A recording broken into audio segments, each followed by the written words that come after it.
Under a plea agreement, Brenda Kinnian testified for nearly 3 hours of direct examination today. Kinnian testified that she lived in Yona from 2018 to 2019 and is originally from Chuk.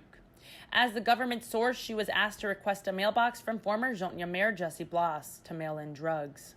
She testified that at the time, she didn't know much about him, other than her landlord warning her to be careful with Blas. Blas faces a maximum imprisonment term of 20 years. He was indicted in September 2019 and has since pled guilty to 1 count of extortion for allowing drug trafficking through village mailboxes. Today, he appeared in district court for his sentencing hearing with defense counsel Joseph Rosano. Kinnian asked Blas for a mailbox in November 2018. The controlled phone calls and meetings between Kinnian and Blas were played back as evidence during her testimony. Rosano objected to the playbacks, stating, quote, "It's a waste of time. He has already pled guilty to this." However, Chief Judge Francis Tadinko Gatewood allowed the government to proceed.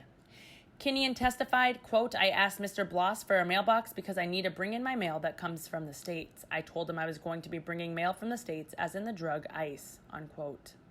In the recording, Blas agrees and says, "If I'm going to give you the mailbox, make the money half-half."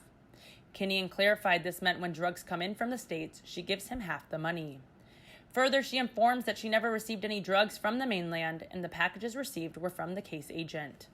On November 21, 2018, the feds recorded one of the first transactions with Blas of $300, which was done at Buenos Market in Yona.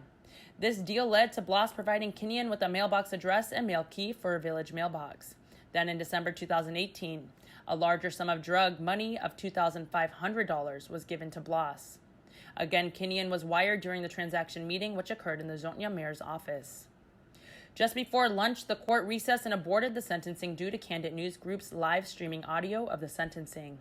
It is a federal violation for media to record district court proceedings. The court served Candid News Group, and on behalf of the agency, Troy Torres appeared in person before Chief Judge Francis Tadinko Gatewood. Torres told the court they did not intend to violate any rules and are very sorry for the inconvenience. He said Candid attempted to enter the courtroom this morning. However, due to COVID-19 restrictions, they were unsuccessful and given a phone number available for press and the public to dial into. He stated, quote, "We were unaware that broadcast was prohibited. We just didn't know," unquote. The court found Candid News Group in direct contempt of the federal rule. The order document states, quote, "Candid News Group's action interrupted the court's proceeding and wasted this court's time and resources." The court ordered Candid to delete the recordings, no further live streaming, and pay a $50 fine by noon on Friday. Based on the phone line access, Rosano asked for a delay in sentencing, arguing the faults in the safeguard measures with allowing a phone line into the courtroom. He stated, quote, "Anyone can make recordings of the hearing throughout the world, and we don't know who made copies of this," unquote. Assistant U.S. Attorney Laura Sambataro strongly opposed the delay. The court overruled Rosano's objection. Kinnian's testimony continued.